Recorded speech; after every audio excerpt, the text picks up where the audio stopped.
Setelah 60 tahun memperjuangkan hak, martabat dan masa depan anak Melayu Bumiputera, UiTM kini gerah mengukir nama di sebalik sejarahnya yang tersendiri.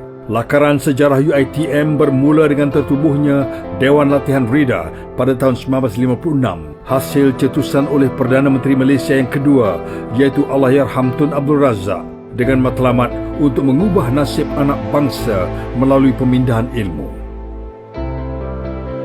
Memulakan pengajian pada bulan November 1956 dengan penawaran kursus-kursus profesional, Dewan Latihan Reda telah melangsungkan majlis convocation-nya yang pertama dengan menyaksikan seramai 50 orang graduan dianugerahkan sijil oleh Yang Amat Berhormat Tun Abdul Razak, Perdana Menteri Malaysia ketika itu. Kemudian pada tahun 1965, nama Dewan Latihan Reda ditukar kepada Maktab Mara, sebelum sekali lagi ditukar secara rasminya kepada Institut Teknologi Mara ITM pada 14 Oktober 1967. Walau sering bertukar nama, namun fokus utama dalam memperkasa pembangunan profesionalisme bagi kaum Melayu dan Bumiputera sentiasa utuh diperjuangkan sebagai asas penubuhannya. Pembangunan ITM dalam tempoh 32 tahun keseluruhannya dilihat berkembang pesat dengan pertambahan penawaran pelbagai bidang kursus selaras dengan kemajuan dan peningkatan keperluan tenaga kerja pada masa itu.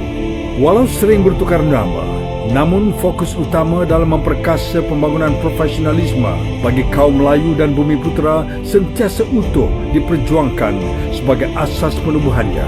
Malahan perjuangan Allahyarham Tun Abdul Razak turut menatar keseimbangan lanskap sosioekonomi Bumiputera ke arah yang lebih stabil. Tanggal 26 Ogos 1999, satu lembaran baru telah tercipta buat seluruh warga institusi keramat ini apabila ITM telah diangkat tarafnya menjadi sebuah universiti awam di Malaysia yang dikenali sebagai Universiti Teknologi Mara atau UiTM. UiTM secara tidak langsung telah membuka lebih banyak peluang kepada anak-anak Melayu dan Bumiputera untuk menimba ilmu dalam pelbagai bidang, bersaing dan standing dengan kaum dan bangsa lain. Kini, Universiti Teknologi Mara telah mengorak langkah dengan mencetus ledakan kejayaan bukan sahaja sebagai sebuah universiti yang terulung di Malaysia, bahkan terkenal di arena antarabangsa. Kejayaan UiTM bukan sahaja diukur dari segi kecemerlangan pendidikan, bahkan kini telah mengembangkan sayapnya dengan mempunyai sebanyak 12 kampus cawangan di seluruh negara, 22 kampus satelit, 26 fakulti, 6 pusat akademik dan 500 program akademik dalam pelbagai bidang tujahan. Setelah 60 tahun mendukung objektif penubuhannya, peranan UiTM kini menjadi bertambah penting dalam pembangunan dan kemakmuran negara.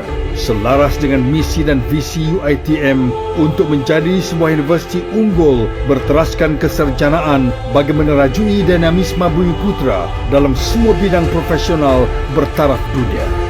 Dengan kekuatan seramai 18,190 orang dari kalangan staf akademik dan staf pentadbiran, UiTM telah memberi peluang dan akses pendidikan tinggi berkualiti kepada 165,668 anak Melayu dan Bumiputera dari pelbagai peringkat pengajian. Malahan, sejak ditubuhkan pada tahun 1956, UiTM telah melahirkan seramai 661,456 alumni yang kini menjadi penyumbang terbesar kepada pembangunan modal insan negara.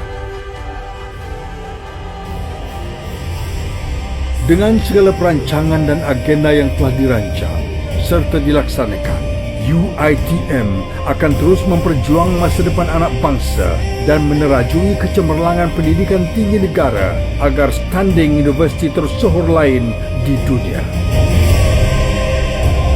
UiTM, institusi unggul melahkar sejarah perjuangan anak bangsa. Universiti Teknologi Mara, usaha takwa mulia.